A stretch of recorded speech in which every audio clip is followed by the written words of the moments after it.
Fritz Lang is widely regarded as one of the most prominent pioneers of cinema in the early 20th century.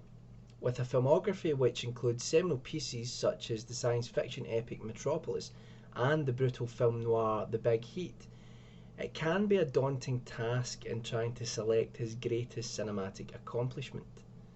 One film which is often proclaimed as Lang's masterpiece amongst critics is his 1931 crime thriller M. Starring Peter Lorre, M is an early German talkie which explores a variety of complex themes including the nature of the criminal mind, the virtues of law, the dangers of lackadaisical parenting, personal responsibility, and the mob mentality of a seemingly civilized society. The plot of M is ensemble in nature. It jumps sporadically between different interest groups and individuals, all swaying to and fro between concepts of duty, morality, and self-preservation. Peter Lorre plays a perverted killer preying upon children who cross his path, enticing them into danger with promises of sweets and toys and kindness. The town where Lorre murders his victims is in a panic as parents fear for their children's lives. This results in many innocent men being identified as the killer and set upon by mobs, dining out on paranoia and a bloodlust for revenge. Due to these scenes of violence and a public outcry at the police's inability to catch the killer, the local police force begins a campaign of raids on hideouts and dens operated by organised crime syndicates in the hope of finding the killer there. In response to this, the syndicate bosses, led by a man called the Safe Breaker, decide to catch the killer themselves in an attempt to reduce the need for such a large police presence. This leads to a game of cat and mouse, or rather two cats and one mouse, as both the criminal underworld and local law enforcement hunt down Lorre's serial child murderer. The opening and closing scenes of M are what strikes me most about the film. At the beginning of the story, Lang uses all of his experience from the expressionistic filmmaking of the silent era to convey the heartbreaking moments of a mother waiting anxiously for her child who will never return home. Lang achieves this by juxtaposing images of the mother setting a place for her daughter at the dinner table and eventually searching for her nearby, while the killer, buying the little girl some sweets in a balloon, marches her off to her eventual death. I was shocked by the brutal reality and contemporary feel of these scenes. As a modern audience, it's simple to deduce right away that the girl will die. We've seen this countless times, but for Lang's contemporaries, this must have left a real impact. There is no doubt that filmmaking techniques have become more elaborate and sophisticated since Lang's time, but I would put the pacing, editing, and cinematography of this opening as the equal of anything which came before or since. I also found the conclusion to the film extremely emotive. I won't ruin it for you, but it does leave the viewer with much to think about, as Lang overtly explores the mob nature in all of us and how outrage can easily subvert law or justice.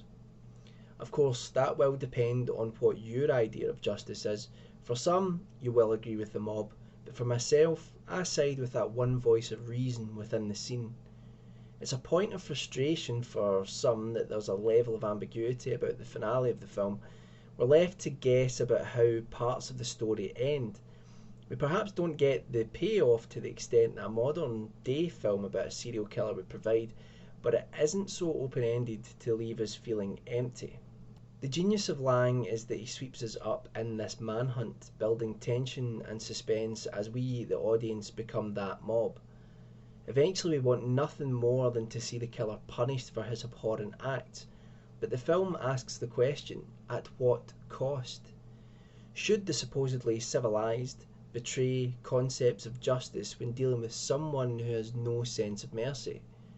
Can someone who seems to have no moral compass really be held accountable for their actions?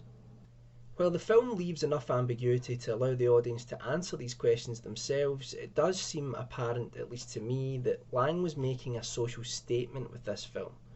While you could write essays about it, and many have, I'll sum it up as a cry for community, real community.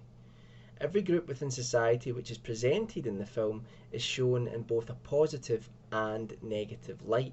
The police are shown to be powerless without the public, but treat the opinions of the public with disregard. They are almost a law unto themselves. At the same time, they are presented as wanting to catch the killer and to protect that same population from harm, and seemingly being the only group that can stop mob violence, protecting society from itself.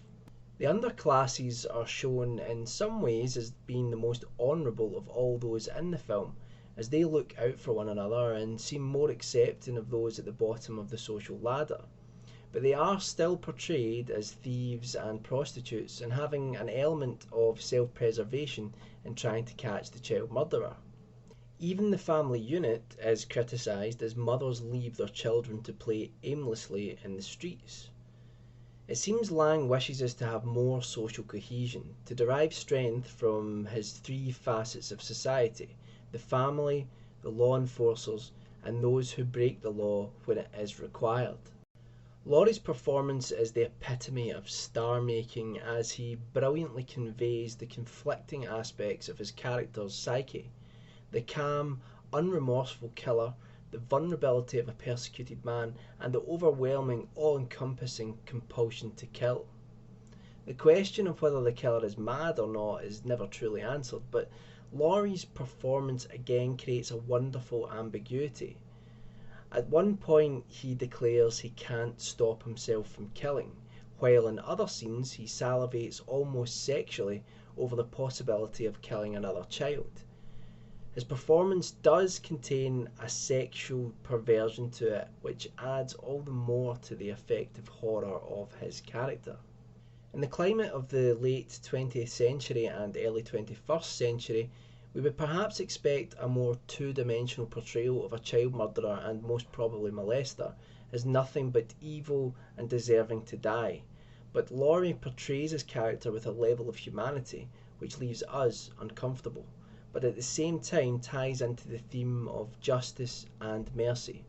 Should everyone be treated with dignity, or are some crimes so abhorrent that the perpetrators forfeit their right to be treated fairly? While stunningly impressive in most regards, M does still have some problems. The film has always been cited as having a massive influence on the film noir genre. Symptomatic of this is that it suffers from some of the same problems which film noir occasionally does. Most notably, the film lags in the middle, much like future noir films such as Welles' excellent Touch of Evil.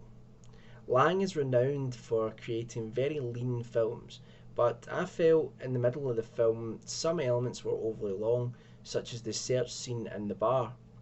At some points I felt my interest waning simply because we had not seen the killer for so long. As an early talkie, it also suffers from some sound issues. Often there is no sound. In some scenes this feels like a deliberate device by highlighting an event when the sound comes back in, but in other instances it does seem like sound was just not recorded for those scenes.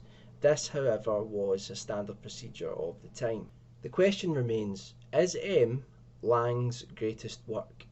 I can't really answer that simply because I haven't seen everything that Lang made, but what I can say is that while slow in sections, M is a singular film. The subject matter, direction, cinematography and acting are all incredibly handled. There are some films which are outshone by their legacies, remembered only by those inspired future directors. While being incredibly influential, see the works of Mr. Alfred Hitchcock, M should be remembered, not only for what came after, but simply because even now, 80 odd years later, it still stands up as a brilliant, thought-provoking piece of cinema.